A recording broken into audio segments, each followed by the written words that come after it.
¿Fue San Pedro el primer papa? Demuéstralo con la Biblia. Pregunta directa, respuesta directa. Sí, la Biblia lo dice claramente. Hay muchas pruebas, evidencias o bases bíblicas de cómo San Pedro tuvo más autoridad entre los 12 apóstoles. Así que vamos a mostrarlo con la Biblia y, como dice el dicho, vamos a darle que es mole de olla. Número 1, Juan 1:42. En la Biblia, Jesús le cambió el nombre al apóstol Simón y le dijo: ya no te llamarás Simón, sino Kefas, que quiere decir piedra, porque él en la iglesia eso iba a ser, una piedra. 2, Efesios 2:20. Allí dice que Jesucristo es la piedra angular y los apóstoles son las bases o cimientos. Y eso no está en contra de lo que acabo de decir. No, Cristo es la piedra angular, los apóstoles en general las bases y Pedro es la roca.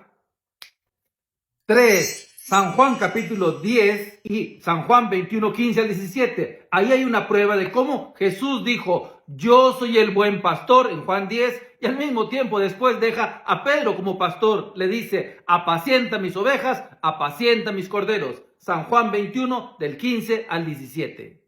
4. San Mateo 16:18. No solamente fue a Pedro el único apóstol que le dijo: apacienta mis ovejas, apacienta mis corderos. Fue al único al que también le dijo: tú eres Pedro, sea piedra, y sobre esta piedra voy a edificar mi iglesia. Nada de delitos, piedrecita, ni de que se estaba señalando a sí mismo. No, Pedro es la piedra establecida por Jesucristo.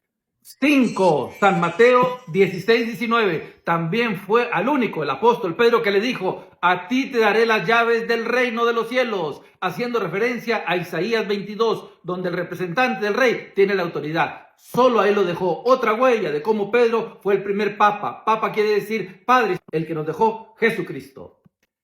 6. En la Biblia, Nuevo Testamento, siempre que se mencionan 2 o 3 apóstoles, siempre ponen en primer lugar a Pedro. No dicen Juan y Pedro, o Santiago y Pedro. Siempre dicen Pedro y Juan, Pedro y Santiago, o Pedro, Santiago y Juan. Excepto en la carta a los Gálatas, porque hacía referencia a Santiago, que es el obispo allí.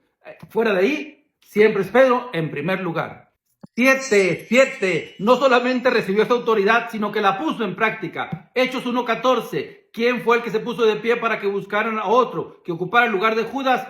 Pedro. Hechos 1:14. ¿Quién fue el primero en predicar en Pentecostés? Pedro. Hechos 2:38. ¿Quién fue el primero en mencionarse acerca del primer milagro en la iglesia? Pedro, en Hechos capítulo 3. ¿Quién fue también el primero en ir a la cárcel? Pedro, Hechos capítulo 4. ¿Quién fue el primero que puso la primera disciplina en la iglesia? Pedro, Hechos capítulo 5. Así que, hermano, Pedro no solamente recibió esa autoridad, sino que actuaba como tal, como el Papa en la iglesia. Qué bendición es tener al sucesor de San Pedro, al Papa. Por último, hermano, si quieres formarte bien en cómo defender la fe, no lo olvides, inscríbete hoy mismo en la Escuela de Apologética Online DASAM. Entra a defiendetufe.com, o también te recomiendo mucho tener el libro de Respuestas Católicas Inmediatas. Este libro, Respuestas Católicas Inmediatas, búscalo en defiendetufe.com, defiendetufe.com. DASAM, Escuela de Apologética Online. Hola, le habla el obispo Eduardo Nevares de la diócesis de Phoenix en Arizona, invitándoles que vayan a encontrar un programa maravilloso de apologética que se llama DASAM. Ahí se va a poder conocer muchas respuestas a todas sus preguntas según la fe católica y apostólica. Entonces, inscríbanse y van a tener certificados y van a tener exámenes y van a saber todo lo necesario para ser apologéticos para la fe de Cristo Jesús. Ahí les esperamos. DASAM, Escuela de Apologética Online.